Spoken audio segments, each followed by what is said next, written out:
Fantastic. So we're here for today's version of Ask Karen. So I'm your host, Karen Roberts.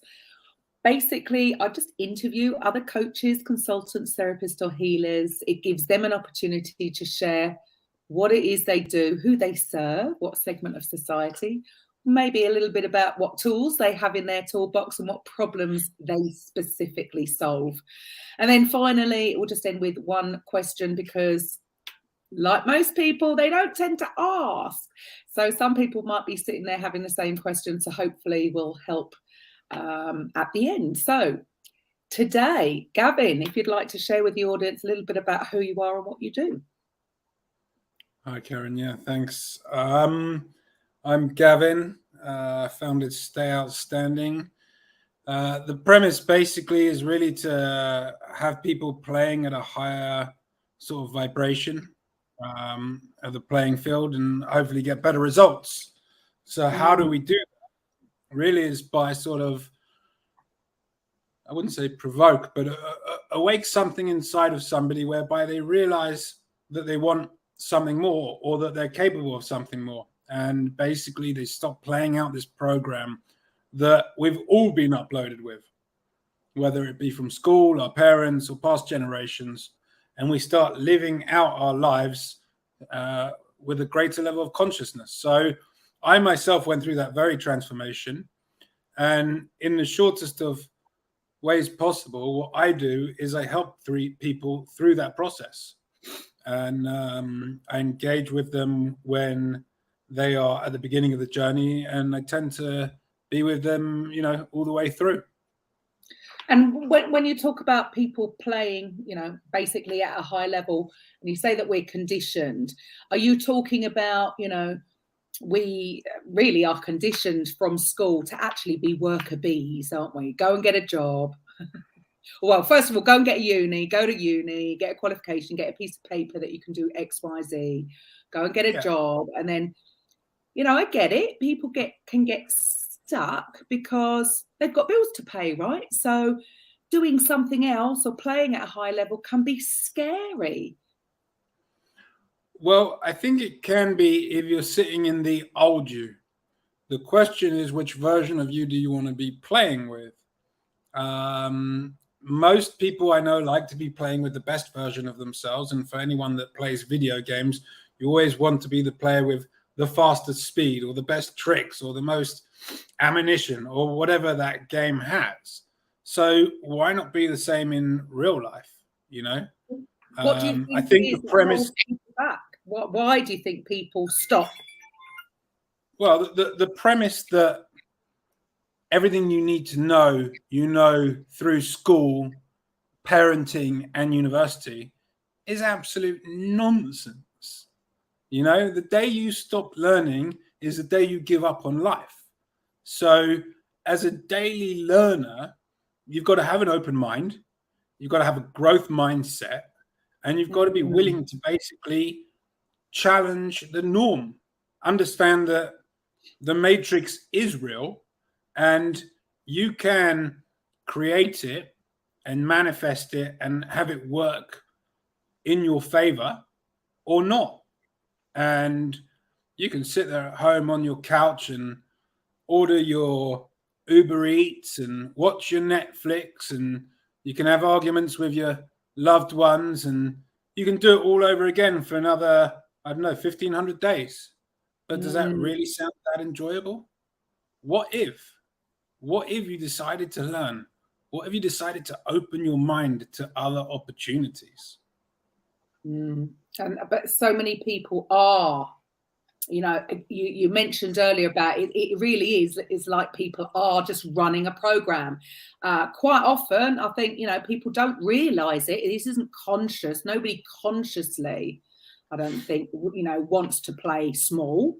It is a program, like you said. It's a program that's running, and because it don't, it's almost like, I feel that, some people might say they want change, but actually they're resisting the change, no matter what that change looks like. Why do you think that is? It's quite simple. It's called the comfort zone. So people don't like to get out of the comfort zone because it takes some doing. right? It takes courage, it takes conviction. And a good example of this is I used to be in real estate. I went full circle and became a coach. I decided rather than living a selfish life and only looking after myself, that I would live a selfless life and serve others. And, you know, people were all about passion. So I looked at what my passions were, and I love traveling, and I've been all over the world. And, you know, in the last 10 years, I've really been somewhat horrified by what I've seen, because not only are we trashing this planet aesthetically as we look at it with our eyes, but we're trashing it from an environmental point of view as our home, as our way of life. And that to me just killed me. So I was one day walking along the beach where I live, and I saw a light, and it probably sounds kind of funny, but I asked myself, where's that light coming from? And it happened to be Morocco. I live in the south of Spain. And I just thought, well, if you can see it, you must be able to swim there, and did some research.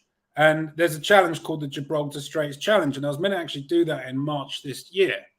But for whatever reason, the Spanish authorities, you know, going super slow with COVID and whatnot. They've still got numbers in front of me.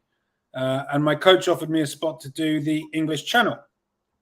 And I did that in September.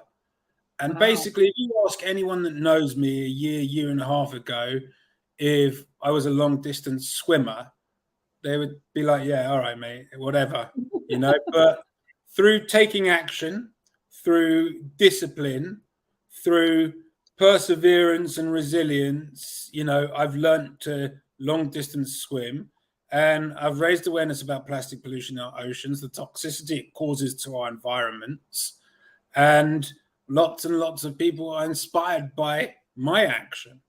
And I think really you've got to be not looking to force education, but encourage it by inspiration. Oh, absolutely. And just imagine what would happen then if everybody actually got up and actually went and did something. The trouble is it's just so distracted. Everybody's just so busy, you know. I mean, one of the best things I think I ever did was getting rid of my television 2 years ago. I don't miss it at all. I mean, I can watch stuff, right? But I don't have terrestrial television. So I can't hear any of the negativity. But it seems to me that, I don't know, the way everybody has been conditioned, and then when they get home, they're so distracted by stuff that is really not important and is not serving them. They're not getting anything out of it either, but it's just distract. So then everybody says that they don't have time, whereas of course they can make time. But you know, what other things do you think? What is it that really is holding people back? Because yeah, like you say, anybody can do it, but it takes, like you say, it takes conviction. It takes a certain amount of discipline. They've got to actually take action, and that seems to be, for some, the most difficult thing. So basically, I've seen this so many times now, and obviously I've had my own experience of it happening to me. Firstly, excuses equal resistance, right? So what are they resisting? They're resisting, you know, change. What are they resisting change to? They're resisting change to the subconscious reaction, which is how 98% of people are currently playing out life, versus the conscious choice. So you've basically got to ask yourself, what are you, you know, what's your action? What's the outcome? Is it genuinely what you want? So you've kind of got to become a bit of a detective and start to see the program. And, you know, in personal development and I guess the spiritual world, we talk about this as an awakening, right? You become suddenly conscious, and it literally is like that. You know, it's an awakening. And from that moment forth, you're like, wow, hang on, I can discover things if I just ask questions. And boom, you just start, and you don't stop, and you keep asking questions, and you learn every day, and you change your life, you change the life of those around you, And by doing that, you change the greater environment. Right, but it starts with you. If you want to change the world, You can't change help someone yourself. unless they're willing to help themselves. Yeah, absolutely. Love that. And it's funny that you say conscious, because, yeah, I really feel that, you know, so many people just, you know, they think, well, I'm conscious, I'm awake, I'm conscious, but they're not. They don't realize that this is just a subconscious program that's running. I mean, I get it. You know, we all do. Like you say, you know, a lot of people, well, we're all spending the majority of our day unconsciously in certain arenas. You know, we might go to the same supermarket every day. We might go to the same, you know, we have our patterns, our different programs on different subjects are running. Because, you know, our body at the end of the day is always looking to save energy. And so if it recognizes a program, it's just going to go with that and you switch off. But yeah, like you say, being conscious, and funny that, you know, the easiest or quickest thing to make you conscious is to ask a question, because you do have to stop and think, and that brings you into that present moment. And all of a sudden you are conscious rather than running a program. But I think so many people sort of misunderstand that. Do you think? Yeah, well, I think unfortunately, particularly over the last sort of 10 years, we've had so many sort of spiritual fake it till you make it sort of coaches come forwards, that so many people are kind of put off by it. And basically what's happening, they're not being taught in the right way, you know. Effectively, I'm a guide, I'm an advisor, I'm a teacher, I'm a consultant, you know, however you really want to phrase it. And if your coach or your mentor isn't someone that resonates with you, then it's probably best not to work with them. I think if somebody resonates with you, then you're going to build that kind of, you know, rapport between each other, and you're going to have that kind of place where you can open up and ask questions. And I think really that's probably one of the biggest things, is people don't have the courage to be vulnerable, because it takes a lot to open up and share and be like, okay, this is my trauma, this is what's happening to me, how do I go in a different direction? Right.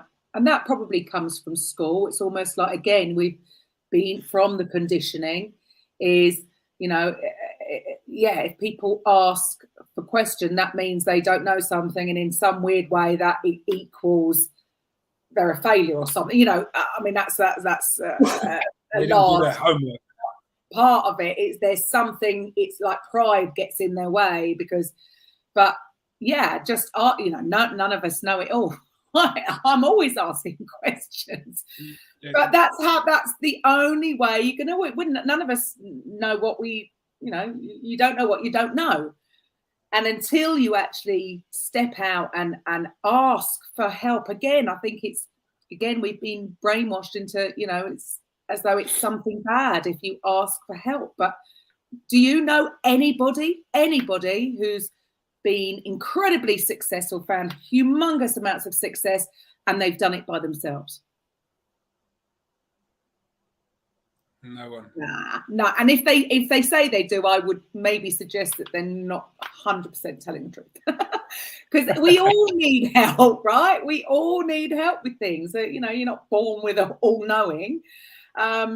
So there's no shame in asking questions. So with you, Gavin, who do you specifically focus on? Is there a specific sort of target audience that you have? Who are you looking to work with? Yeah, so basically I work mainly with entrepreneurs of all sizes, small to medium-sized enterprises. And yeah, I just help them transform their personal and their professional lives through activating consciousness within them. You know, I practice every day. I'm not perfect. Like, you know, if you find a coach that says that they're perfect and they never have a bad moment, or they never have a wobble, or they never have a moment of imposter syndrome, then they're talking rubbish, because it happens to all of us. Absolutely. And so I practice every day. And how do I get ahead? It's by practicing. And it takes a lot to keep up your practice. And I think that's basically the greatest asset. Like, for instance, with Stay Outstanding, I devised it with the echocardiogram of life, basically. So you got your peaks and your troughs, or your triumphs and your challenges. And the idea was, if we could all play above 70%, we would be operating at that higher level. The world would be a better place. And so how do you get to play above that 70%? It's like any game. It's about practice. Well, that's it. If you've learned something new, we don't even down to, you read something once, you're not going to take it all in, because again, your mind, your body likes to save energy. So quite often your brain will switch off just because you're reading, you're not taking it all in. And you read it again, you think, I don't remember that being in the book, but it was. But yeah, like anything, I totally agree with that. I call I don't even call it meditation anymore. I'm not really meditating. I'm actually the opposite. I'm ultra awake and aware. But I say I'm practicing my unthinking, because everything that I need to do that day, I actually already know within me. But my mind, me trying to control everything, can take over, and it's not as good as what's coming from within. So when I practice my unthinking, funnily enough, when I do get to the computer, I'm far more productive. I don't procrastinate anymore, and it just flows. But yeah, like you say, anything in life, if it's a new sort of way of thinking, you're not just going to hear it once and then automatically carry on. You're going to resort back to bad habits, which I do on other things. Again, like, yeah, we're not perfect, are we? It's all about start again and practice and keep going. Love that. Great advice. So you're looking for entrepreneurs, and how do, so your website is down here, stayoutstanding.com. And how do you work with people? If somebody sort of feels like they're stuck and they're ready to go to the next level, then how do you work with them? So basically, everybody gets a free consultation, free chat, no obligation. But at the end of it, I'm not one of these coaches that does a per hour thing, like, I'm not interested in my hourly rate or anything. I've got a rate. It's for a course. It's 6 months long. My interest is in seeing transformation and being a part of somebody's transformation. That's where I get the greatest joy from. So being involved for a week just for one session, it doesn't interest me. So they've got to buy in really to help themselves and be along for the journey for 6 months. And with that, they get one call a week, 1-to-1. They get a group call. There's home plays for them to do, and research, and all sorts of fun, different exercises to get them thinking, get their creative juices flowing. And at the end of the day, after 6 months, if they're not happy, they don't believe they got the value, then we can carry on until they do. Awesome. So basically, the big promise is the end result. It's not about the week, because we know life happens, and again, if anybody's going to expect anything from a couple of sessions, then just don't bother. So basically, you're giving the big promise is the transformation, whether it takes 6 months or longer. Is that right? Yeah, absolutely. As I said, what do I do? I've help people through the process of transformation from awakening to consciousness. Brilliant. Cool. Well, lovely to speak with you today. And so finally, do you have any specific question, whether you've had in the beginning of building your business, or maybe a common question that has come up with your clients? Yeah, so it's quite interesting, because I thought about this for quite some time. And then, some complicated stuff come up and this and that. And I thought, well, let's not be selfish. Let's ask for the masses, because they're probably a little afraid to ask. So my question is, if you could give somebody one tip to improve their financial liquidity today, what would it be? Oh dear, that's a difficult one. One tip to improve their financial liquidity. It would be, if you've got that idea, if you've had that something nagging in the back of your head and you've been too afraid to do it, and this is something for yourself, take action now, because the time is going to change. Time is going to go by anyway. So many people get stuck in a job and they have these ideas or dreams that one day I would like to. Don't wait till whenever, because that day will never come. Do it now. Something can be done today to start you on the process, because it is a process. Rome wasn't built on a day. And the problem is we're living in an instant gratification era. They want it now, now, now. But if you were making baby steps whilst you're still in your current employment, if that's necessary, but you took baby steps and you took action, some kind of action every single day, in a year's time, a year would have gone by anyway, and you'd still be in the same place that you are today. So if you've got that big idea, you've got that dream, start now. And I'm going to add a part B to this question. What if they've got something to sell on the internet? Yeah. If they want to reach a global audience, how do they do it? How do they do it? Well, yes, that isn't a one sentence answer, because again, there's so many pieces of the puzzle, and this be the problem. So my advice would be, so many people, if they've got something to sell on the internet, they think that they've got to go and get I can't do that until I've got my website, or I can't do that until. You don't need any of that. If you've got a way of booking people in on your calendar, you don't even need an online calendar. You can do it yourself using your Google Calendar. And you have a Zoom link. You have a thing called Google Drive. You could write your format on a Google document. Share it with that particular person. You do not need all the bells and whistles. What you do need is clients. What you do need is money in the bank. Then you can have all those other things. So if you have your thing, keep it simple. Google Documents and maybe a link to a video. Boom, done. Now what you need to do is get clients.